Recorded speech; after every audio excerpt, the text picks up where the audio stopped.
Wesley, thank you so much for coming to the Founder Talk. How's it going? Good. Thanks for having me, Max. My pleasure. Thank you so much for your time today. So let's give an introduction to yourself, and after we talk about On Demand. Sure. So I'm Wesley Fogel, as you know. So I'm co-founder and CEO of On Demand. It's actually a health tech startup I founded after my own experience going through a knee surgery. It was actually a personal experience, changing my life. I worked 15 years in finance before I started the company, but at the time going through a career transition, I had a moment that I was injured. I had a surgery, lots of physiotherapy treatment, found the experience to be a very poor one from a patient's perspective, and didn't really understand why technology was not really used so well and effectively in the healthcare system. Felt I could do something about it, maybe naively at the time, took on quite a big challenge in terms of healthcare and pushing change through a system that is not necessarily designed to make change happen, but was fortunate to find co-founders who work in healthcare and technology, the tech space as well. And really, we've been working together on the last few years on this business, and yeah, starting to build momentum now, which is super exciting. So let's talk about it. Excellent. Well, so On Demand, we help people to get through physical rehab, improve their experience, improve their outcomes, reduce the cost of treatment, try to address really a major challenge in society that's been really affected by COVID. The backlog that's caused the elective surgery waitlist is now at a record level, and orthopedic surgery is the biggest category of these waitlists. So the time is now, if ever there was one, to try to address this problem. And the problem is really multifaceted. Physical rehab is not just a physical problem that affects your joints, your muscles, your tendons. It's a psychological challenge. It's quite debilitating, actually, from a personal experience point of view. It can come at times when you're not really ready for it necessarily. You might be affected in your work, your life, your well-being. It's quite draining. And to have someone to do exercise every day, told to them to do the same thing over and over again, is very challenging. And it's not surprising that people really give up doing exercises during physical rehab. They do maybe half, maybe even 30% of what they're told to do, and they say enough and they move on. And lo and behold, they might have to be treated more than they need to be for that particular condition. They might have recurrence of injuries. They might have other issues longer term. So this is a major problem that we need to get ahead of. So how are we going to really understand and address this? So as I say, I went through this problem as a patient. I understand the challenge of getting up every day and trying to get through the same mundane and challenging tasks. I work with orthopedic surgeons, physiotherapists who themselves see the challenge from the other side. They don't get to spend enough time with the patients. And when they do, it's not effective use of time. They listen to the problems the patient has. They don't really get to address the underlying challenges. And the patient is moved from parts of the system all over the place and never really gets a personalized and supported feeling throughout the journey. So we've built a platform that connects all the different parts of the system that patient goes through.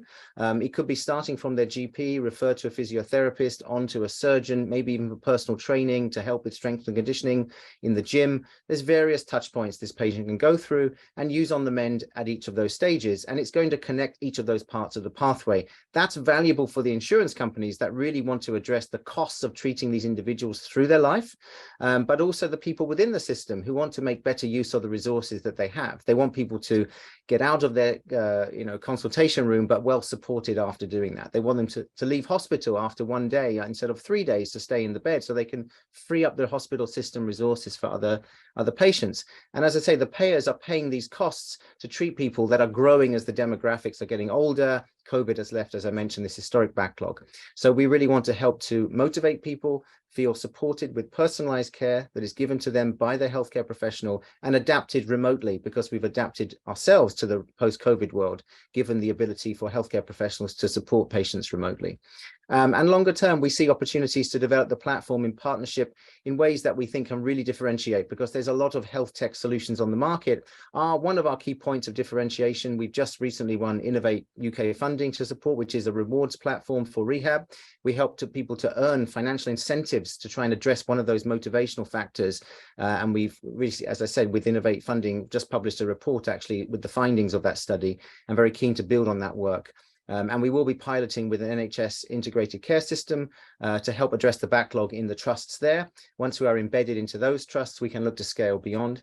And recently, we also have established a partnership opportunity with a professor of orthopedics in the spinal area in the US.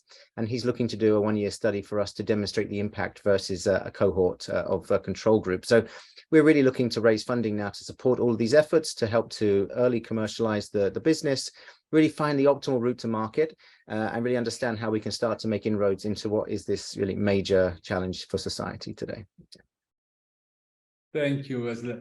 We met actually 5-6 years ago when you started back then. You've done an absolutely progress. I'm a big fan of execution, huge fan of execution. How do you execute this? Now is the time for you to scale. And scale is not just money. Of course, you need a lot of cash in the account to scale. But what's your way to bring on-demand on the next stage? Yeah. And now you are still young, very young in terms of his company. But the main problem, the main issue, and the big challenge is when you need to move to be a real company. So how do you handle this process? It's a really interesting question, actually, Max, and I see it actually in a different light now. The market is adjusting to a new world of financial constraints. In fact, the larger companies, the high growth companies, are having to downsize. And what's interesting for our perspective is that some of these larger high growth companies are looking for partnership opportunities, and we will reach out to those companies and want to help to partner with them. So while companies have established in the health tech space or even fitness space a presence over the last few years, they're now looking for opportunities to partner with the likes of us, who are maybe at the seed or pre-series A stage, who are trying to help to break into the market. So we could find opportunities within the tech sector that could help us to partner. But more broadly, within the healthcare system, we have opportunities to pilot, which give us access to high, volumes of patients. So the integrated care system that we are piloting with will be in the tens or hundreds of patients, but they have 20,000 patients in their wait list in that region alone. So once we are able to embed into the trusts within a certain integrated care system, these sort of regions of the UK, a bit like states in the US, that gives us an opportunity to really scale and demonstrate impact at a wider range of patients, number of patients. And also, in fact, the insurance companies are very keen for us to show evidence of how we have demonstrated impact with the healthcare providers. Once they see this impact, they will then be more willing to adopt and pilot within their settings, and we'll look for opportunities both within the UK and, as I mentioned, in the US, where we can do further research. Clearly, the market is more than 10 times bigger than UK, and we will look for opportunities to scale from the work we do now. So it's really the evidence base that we're looking to build upon to then take it to the next level commercially. Yeah. How do you reflect this in revenue? So our ability to get paid is based on the impact we have. So if we're looking at per patient reimbursement, really at the commissioner level. So really this is about the integrated care systems that are here to add value from the point at which the patient is being treated for a certain condition through to discharge and maybe even beyond, so in community care settings. But these integrated care systems can pay us per patient at a higher level than each part of the system alone. So even when you get the patient out quicker from hospital, where are they going to next, and how are we adding values next is the challenge. And we can understand how we do that through the system we built, because it connects the different parts of the system. So that kind of system-wide impact is really where we can get paid per patient at a very scalable way. And the route to doing that is by demonstrating impact at each part of the chain, actually, and then understanding how we can add value throughout it. What about NHS? I mean, you are a digital platform, but very much focused today in UK, and partly with NHS, and also, I suppose, start looking for some insurance companies. How do you address this to major market? So the NHS for us is a good place for testbed. It's a good place for piloting. It's a good place for grant-funded research and other expansion opportunities.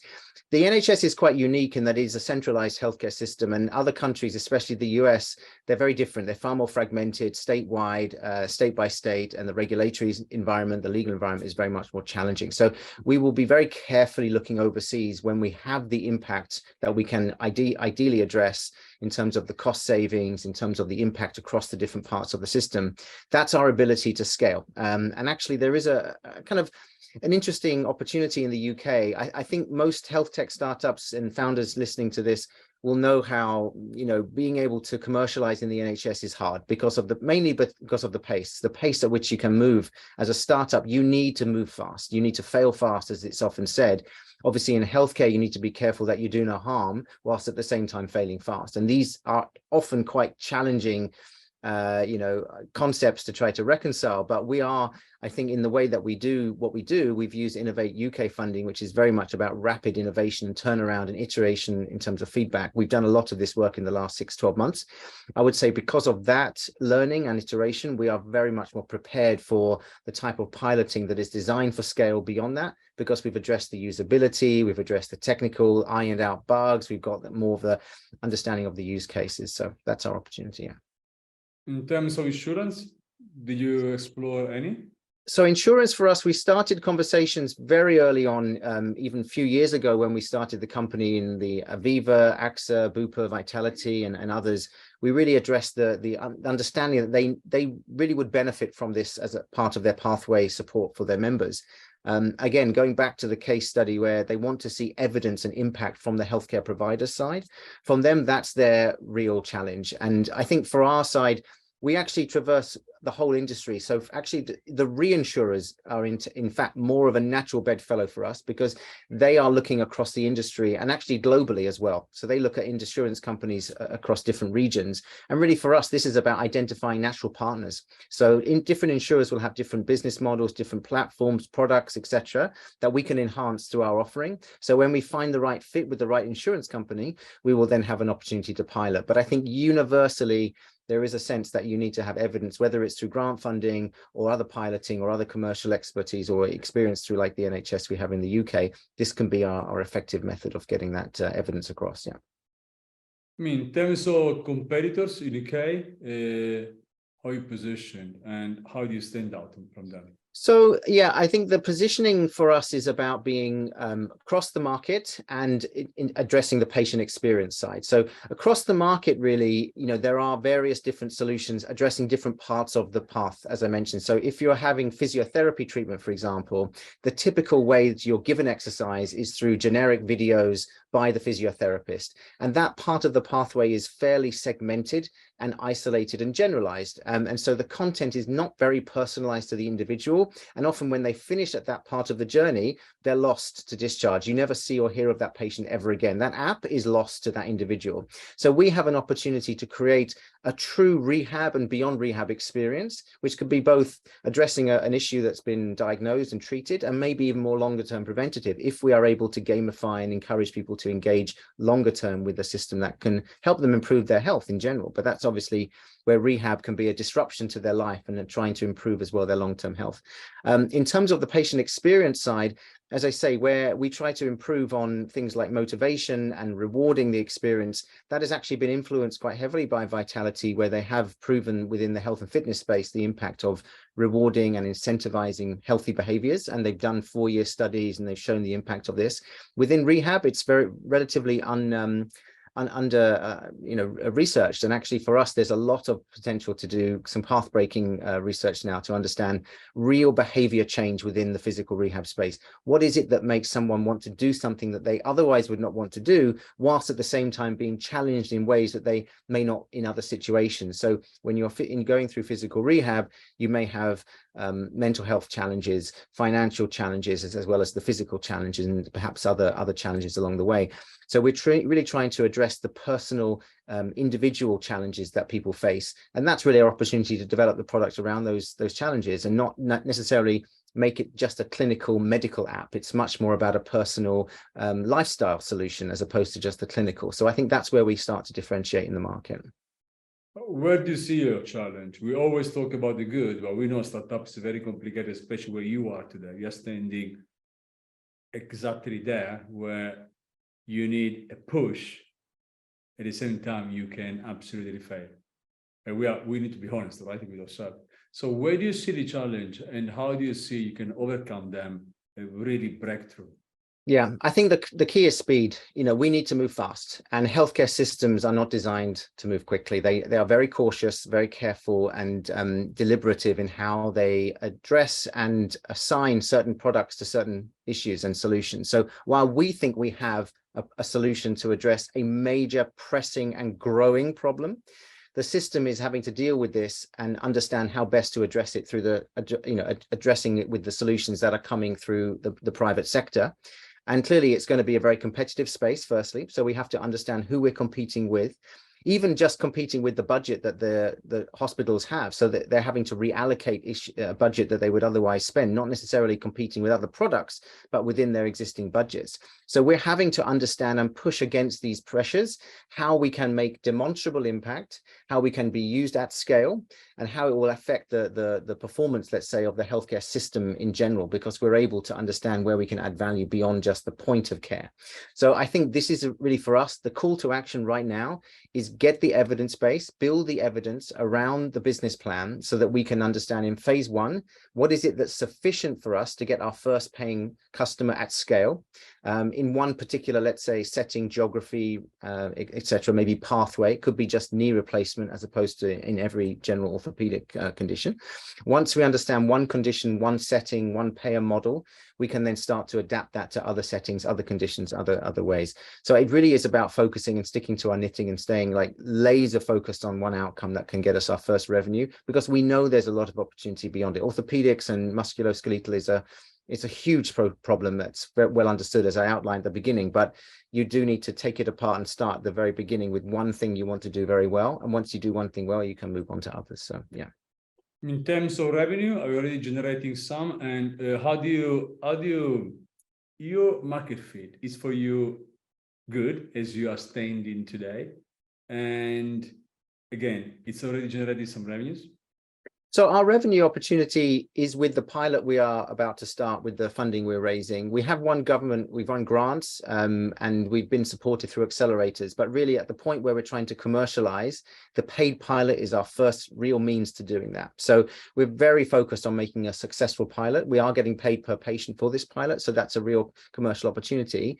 But it's really around, I guess, starting from the value proposition of what is it that we're actually able to demonstrate, go out and demonstrate that, and then add more value and actually understand what the feedback is like through the pilot, because it's not just the product we start with that is actually going to monetize. It's the one we end up at the finish of the pilot. So we expect to have, continuous improvement, ongoing feedback and responses from all the different parts of the system, the patients, the healthcare professionals, maybe even the payers who want to see reports and performance analysis, etc. I'm sure we will get requests. And that's actually why we're doing this, is to understand how we can address the customer's needs as much as the market challenge. There are different challenges around the users, the adopters, the payers, and everything else. And I think for us, it's a good case study for us to demonstrate this, because I think for what I see in health tech, I think it's an extremely big opportunity, but it has so much complexity around it that I'm sure that the history will be told by the victors in this one. I don't think there's a guarantee that anyone who's participating will succeed in the long run. We need to tell our own stories and figure out the way forward. So, yeah. I mean, adoption can take time. There is nothing to do. So that's why you need cash. In terms of investment, how much you're raising, who is the investor you're looking for? So we are raising a £500,000 seed round. Around a fifth of that has been committed from follow-on investors. We've raised just over £500,000 to date. So this is really what we're looking to take us to get to optimal route to market. So this is really going to allow us to set us up to that, I guess, pre-Series A or Series A stage. So this seed round is really for us to early commercialize and scale from there. Who is the investor you're looking for? So actually, it's an interesting question. The characteristic for our investors has been typically they've either gone through as an angel investor some kind of musculoskeletal experience, some surgery, treatment, etc. Maybe they are later in their career. They've seen and experienced a lot through industry, and they early angel invest. And that's really been a really strong profile match for us, because we look for that typical investor who really understands the problem that we are addressing and understands how they can help the business. Potentially there could be early stage VC, but I do believe that in terms of revenue generation, there's still requirements. But I'm reading more and more in the market today that maybe the VC market is looking earlier than perhaps they would have done in the past. So I will be approaching VCs, but I think generally speaking, the angel market, and this actually goes both for the UK and overseas. So in particular, the US market, there are in the healthcare industry, a lot of potential adopters, advisors, and also investors. And I'm also looking in that space to engage with people that work in healthcare, but potentially could help us to access the US market beyond the pilot we're doing in the UK. I mean, downturn, invest early stage makes a lot more sense than investing in late stage. So you have more time when the downturn goes, at a good time we come back. Today, early stage, which is probably late seed, more around a pretty good spot to be. Let me close with the motivation. I do believe any funder must have a very strong motivation, because the effort is so huge. And if you compare how much you get today for how much should be done already in terms of effort, there is no comparison, right? You do something today that maybe we pay in 5 years' time. So you must be very much committed. So where your commitment comes from? Yeah, that's a that's a good question. I think actually my history from my career to date, because I worked in finance for quite a while, 15 years, and specifically in investment banking. And for many people that work in the investment banking space, firstly, they're going through a lot of structural changes. So there's a lot of people moving around in ways that they perhaps don't necessarily want to have to do. But it means that you have to be an expert in reinvention. And I feel like I'm going through a reinvention. This is why it's, for me, a learning phase. It's an exciting opportunity, because unlike a restructuring and a new job in a different bank, let's say, in the career path I previously was on, this has got all the kind of discovery that I wanted to have, but couldn't really find in a conventional job. So I get to learn every day. I get to speak to people I otherwise wouldn't, in terms of even the angel market, some of the people who are high net worth and have, you know, extremely successful careers behind them, and the opportunity to interact with them and learn from them. How to run a business well is something that I can't get anywhere else. And actually, really, you know, a stock market is a market of stocks. And I understand now what really means by running a company within the market that I'm trying to IPO in. So I can take it down to first principles.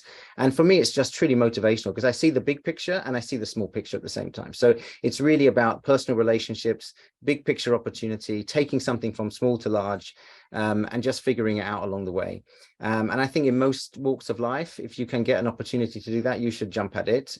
If it had come earlier in life, maybe less personal risk for me, because I feel I have to make the most of the time I have left. But I feel also that I'm lucky in that I get to advise other founders at the moment with their fundraising. I'm doing as a consulting role myself, and I think I can add a lot more value, pay it forward, as it were, to the industry. So there's a lot of positives coming out of my experience till now that was unanticipated. So actually, it's all working out so well. I have to be grateful for that. So, I mean, I'm so grateful to all the founders, but I had to say, taking a risk at 20 years old is different than taking a risk at 30, 40, or 50 years old.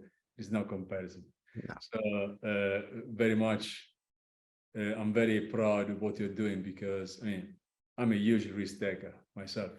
But again, for me, it was much easier when I was 20, 25, because you still had not that much to lose, a lot of time ahead. And it's different when you take risk when you're 40, 50. Yeah. Well, I have form at this. I left to live in Japan when I was 22. I left behind a research position at Cambridge University, and I went to live in Japan and see what would happen. And I lived there for 3 years, not knowing what to expect. But I was taking risks at an early stage of my career. And I learned that life is a sequence of fortunate events. You can't control what happens in your life. And actually, this is continuing till the very end. So I'm just working along the story I'm making for myself. I'm enjoying it. So that's the beauty. You must enjoy it. Wesley, thank you so much for coming to the Founder Talk. I really hope to see you again in our podcast series, The Life of a Founder. And I wish you all the best. I hope in EquityMatch, I'm sure we do our best to help you as well. Okay. Give you the support you need to raising this money.